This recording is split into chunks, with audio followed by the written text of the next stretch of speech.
Time once put it on their list of the 50 worst cars of all time. Another poll went further and called it the worst car of the millennium. In America, the name Yugo became shorthand for a joke, the punchline for every bad car purchase you could imagine. And yet, almost 800,000 of these things were built. Around 250,000 left Yugoslavia and found buyers all over the world. Some of them are still running on the roads of the former Yugoslav republics today. Sounds like a contradiction, right? For a lot of owners, the Yugo was their first car, their ride to school, their ride to work, the only shot they had at owning something new instead of used. So how bad was the Yugo really? And did it disappear because of poor quality, because the market rejected it, or because the country that built it fell apart? Zastava's story starts in 1853 with a cannon foundry in Kragujevac, Serbia, decades before anyone there thought about building cars. Nearly a century later, everything changed. In 1953, the factory's workers voted, and 96% of them wanted to start building automobiles instead.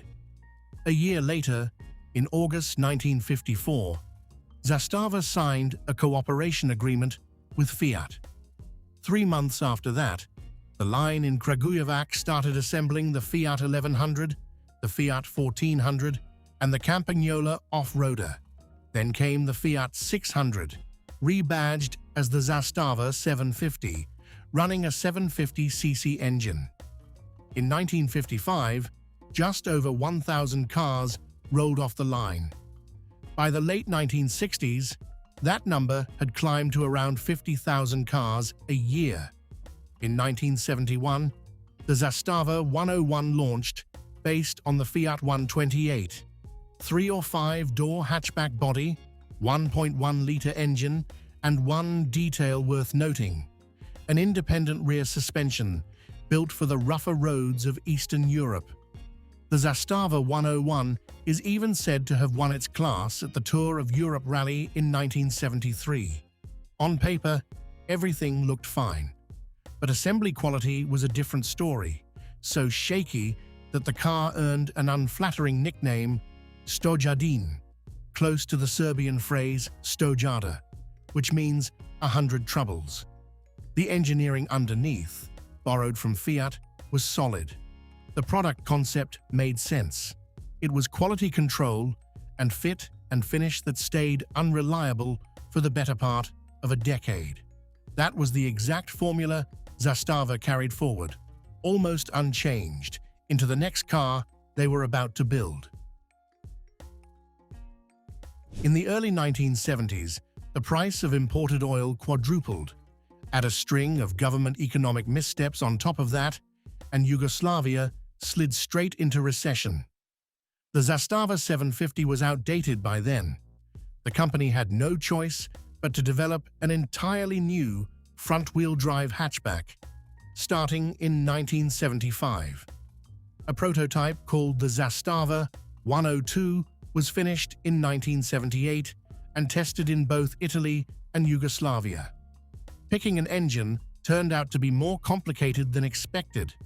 The 848 cubic centimeters unit didn't have enough pull.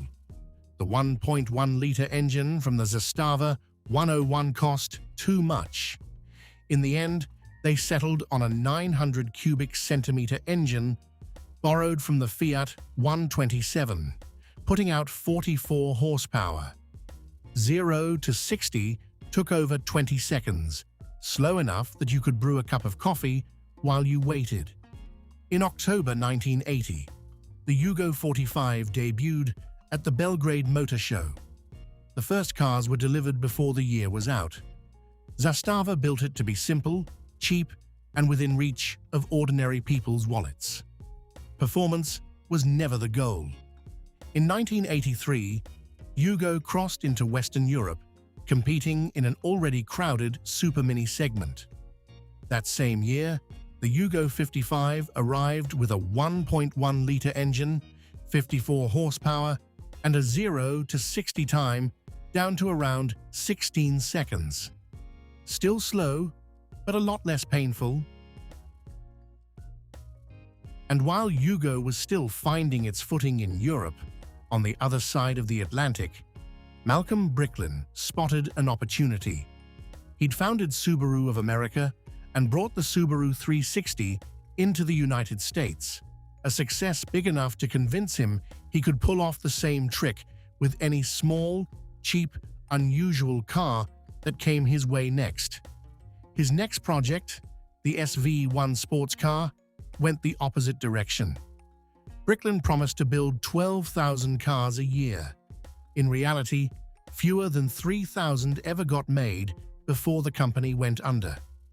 The gap between marketing talent and the ability to build something sustainable turned out to be enormous.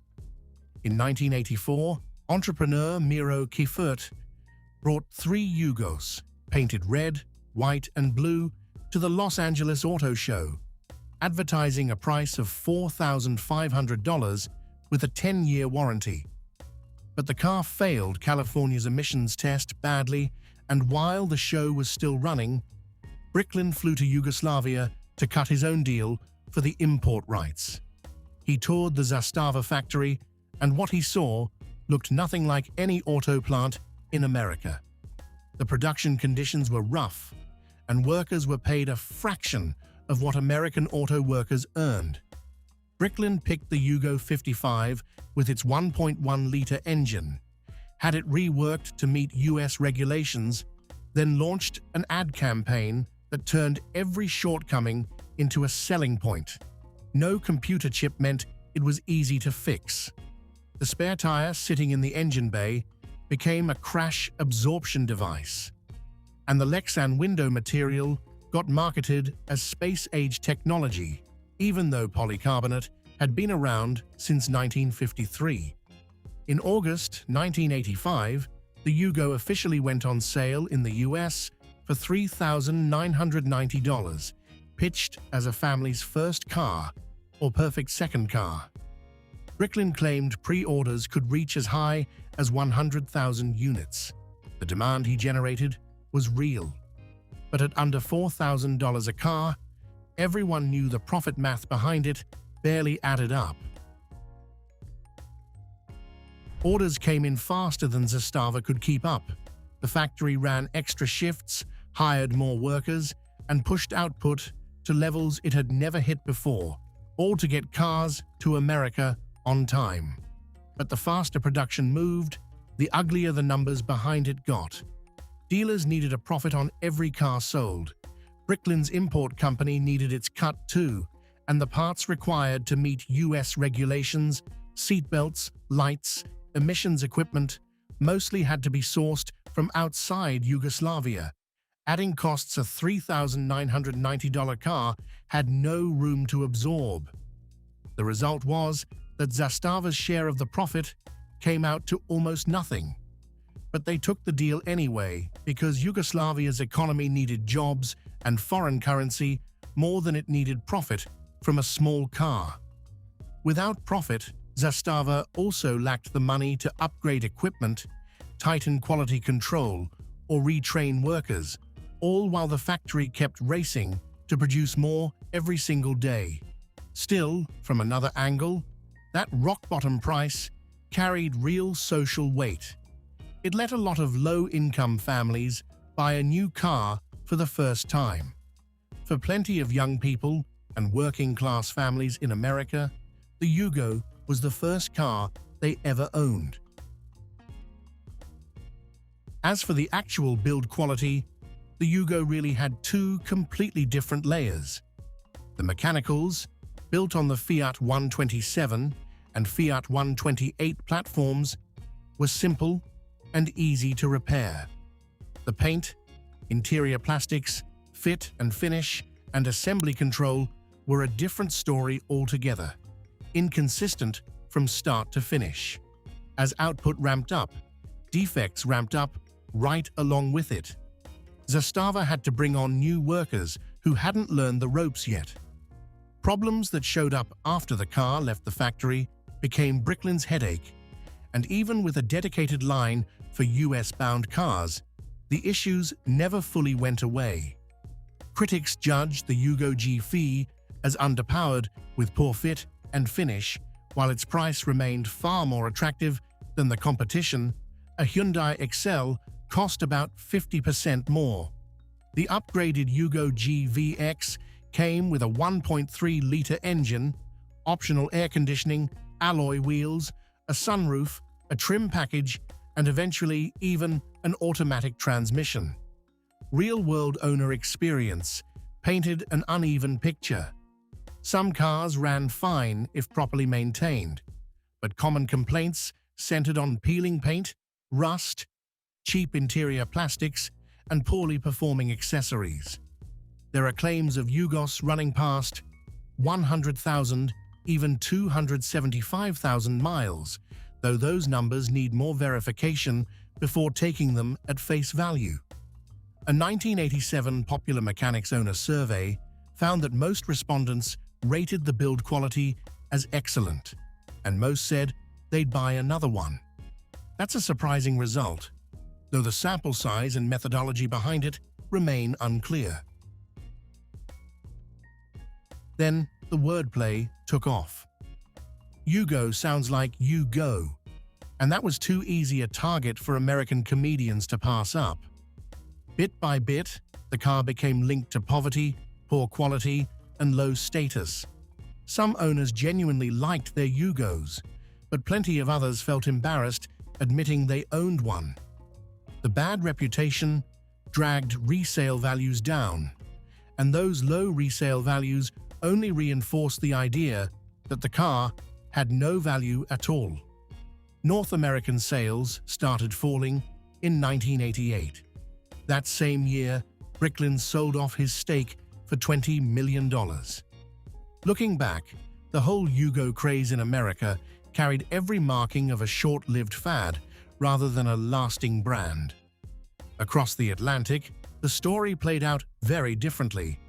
Zastava kept feeding more than 500 improvements from the US project back into the cars sold in Europe. A convertible version was introduced. Sales kept climbing through the late 1980s. Yugo was even planned for sale in Italy under the name Innocenti Corral, and in 1990, the Florida, also known as the Sana, launched based on the Fiat Tipo platform and styled by Ital Design. Back in the former Yugoslavia, people saw the Yugo through an entirely different lens, tied to industrial pride, family memories, and the image of a first car for a whole generation. But while the Yugo was still selling across Europe, Yugoslavia's economy was falling apart from the inside. Runaway inflation dragged through the late 1980s, ethnic tensions kept deepening, and by 1992, full-scale civil war had broken out. The trade sanctions that followed brought the entire Yugo system to its knees. Cars and parts couldn't be exported. Necessary components couldn't be imported either. Foreign distributors were forced to shut down, quietly and almost all at once.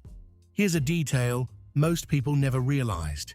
The Yugo needed around 8,000 different parts, manufactured across various regions of Yugoslavia. That spread-out production was originally meant to create jobs and political goodwill across the Federation's different republics. When the country split apart, that supply chain shattered right along with it, and it never really worked again. The UK distributor had to hold a fire sale. The cheapest Yugo 45 dropped to around £2,000, but that price meant nothing anymore since there were no more parts available to keep the cars already sold on the road. That right there is the real reason the Yugo disappeared so suddenly. Poor quality and a bad reputation had been wearing the brand down for years, dragging US sales lower and lower. But it was the war and the sanctions that actually cut off Zastava's ability to build and export cars at all. The factory kept building cars at a limited scale in Serbia. Then, in 1999, NATO bombed the Zastava plant. A large part of the facility was destroyed or left abandoned.